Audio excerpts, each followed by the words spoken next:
Hey everyone, welcome back to the channel. We've all heard of the classic philosophical head scratchers, right? The trolley problem, the ship of Theseus. If a tree falls in a forest, these are the greatest hits.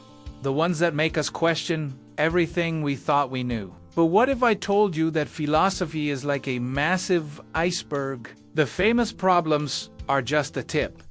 And lurking beneath the surface are some truly bizarre, mind-bending arguments that are even more challenging. Today, we're diving deep into those hidden corners to explore 3 philosophical puzzles you've probably never heard of, but definitely won't forget. First up, let's meet Buridan's ass. No, it's not a joke.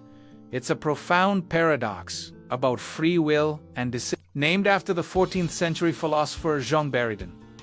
Imagine a donkey. This donkey is perfectly rational, but also very hungry and very thirsty. Now, we place this donkey at a point that is exactly equidistant from a life-sustaining bale of hay and a refreshing bucket of water. Both are identical in their appeal and accessibility.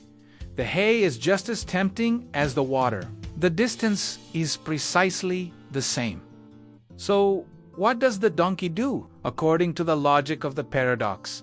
If the donkey is purely rational, it has no reason to choose one over the other. There's no logical basis for turning left instead of right, or right instead of left. The arguments for each option are perfectly balanced. So, the donkey, unable to make a rational choice, stands frozen in place, paralyzed by indecision, and ultimately starves to death, trapped between 2 equally good options.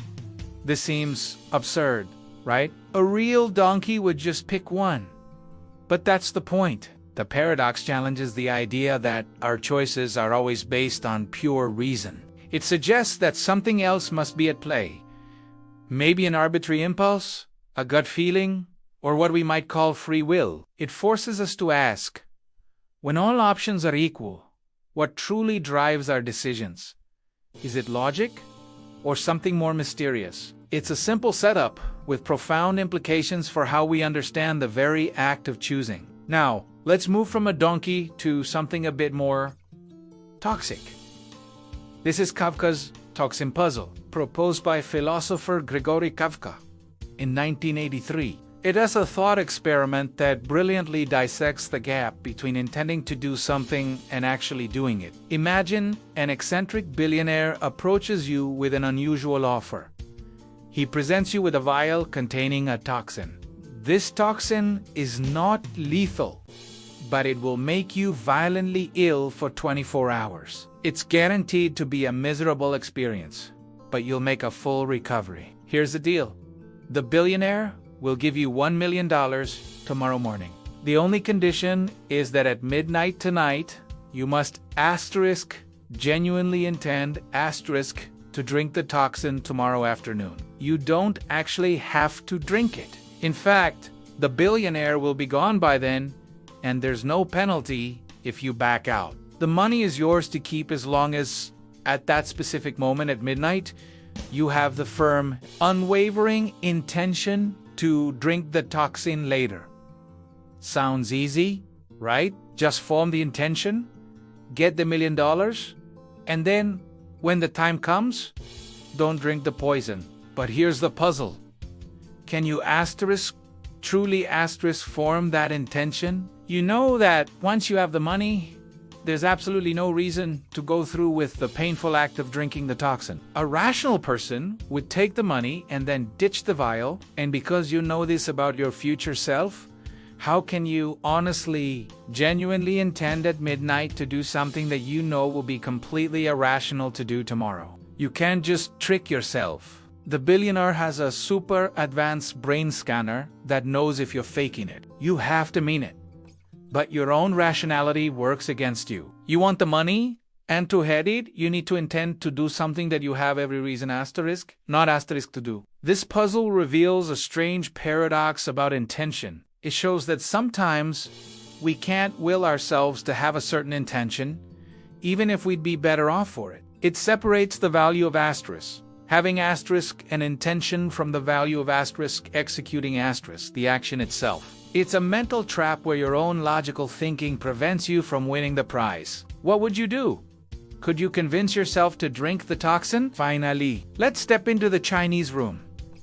This is one of the most famous arguments in the philosophy of artificial intelligence, created by John Searle in 1980. It directly attacks the idea that a computer, no matter how sophisticated, can truly think or understand in the way a human does.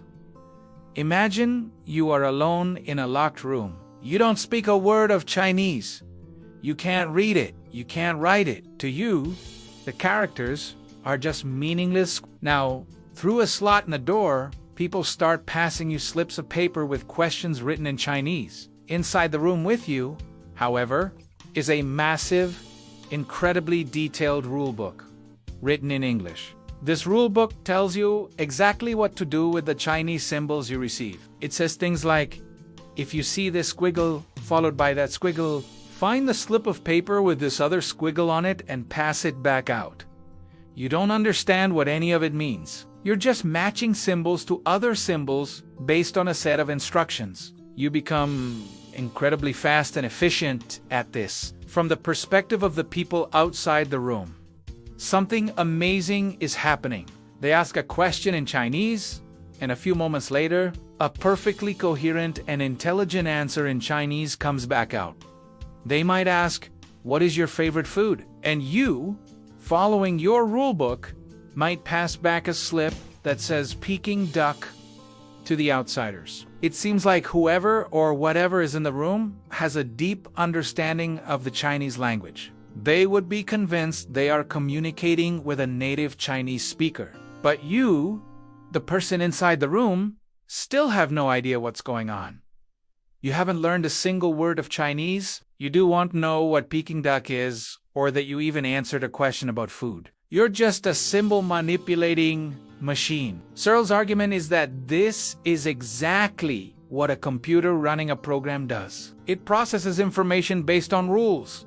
It's code, but it doesn't understand asterisk the information. So even if an AI can pass the Turing test and convince us it's intelligent, the Chinese room argument suggests it might just be an empty shell, a sophisticated mimic without any real consciousness, comprehension, or mind behind its responses. It forces us to ask, what is the difference between simulating intelligence and actually asterisk being asterisk intelligent? So there you have it, a starving donkey, $1 million toxin, and a man in a room who becomes a master of a language he doesn't understand.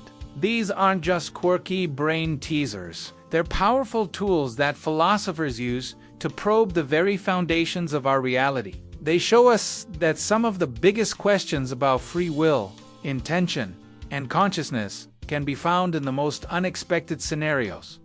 Philosophy isn't just about dusty old books. It's a living, breathing field of inquiry that constantly challenges us to look at the world from a new angle. What do you think about these puzzles? Which one messed with your head the most? Let me know down in the comments. Thanks so much for watching. And if you enjoyed this journey into the weird side of philosophy, make sure to like and subscribe for more. See you next time.